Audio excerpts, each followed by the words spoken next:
नमस्कार मित्रांनो, ही आहे आपली फॉर्च्युनर आणि आजच्या व्हिडिओमध्ये आपण फॉर्च्युनरच्या गिअरबॉक्स विषयी माहिती घेणार आहोत. ॲक्च्युली मोस्ट ऑफ दी ज्या ऑटोमॅटिक कार्स आहेत त्यांचा ऑटोमॅटिकचा गिअरबॉक्स स्ट्रेट असतो. पुढे पार्किंग, रिव्हर्स, न्यूट्रल ड्राईव्ह हे इन स्ट्रेट लाईन असतं.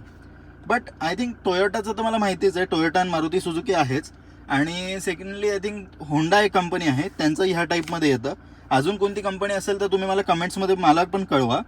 बट मी जे ऑब्झर्व केलं आहे, हे टोयोटा, मारुती सुझुकी आणि होंडा हेच ब्रँड्स अशा टाईपचे ऑटोमॅटिक गिअरबॉक्स प्रोव्हाइड करतात. याच्यामध्ये त्यांचे काही सेफ्टी रिझन्स आहेत ऑब्व्हियसली.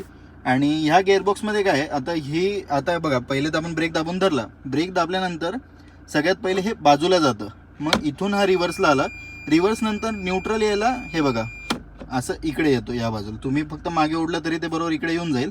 आणि त्याच्यानंतर हा ड्राईव्ह मोडवर आणण्यासाठी फक्त असं स्ट्रेट मागे येतं. ओके, हे न्यूट्रल, हे ड्राईव्ह, अशा प्रकारचा गिअरबॉक्स आहे टोयोटा फॉर्च्युनरचा. ठीक आहे मित्रांनो, आणखीन अशा कारच्या माहितीपूर्ण व्हिडिओसाठी आपल्या चॅनलला नक्की सबस्क्राईब करा आणि व्हिडिओला लाईक करा, तुमच्या कमेंट्स करा. धन्यवाद.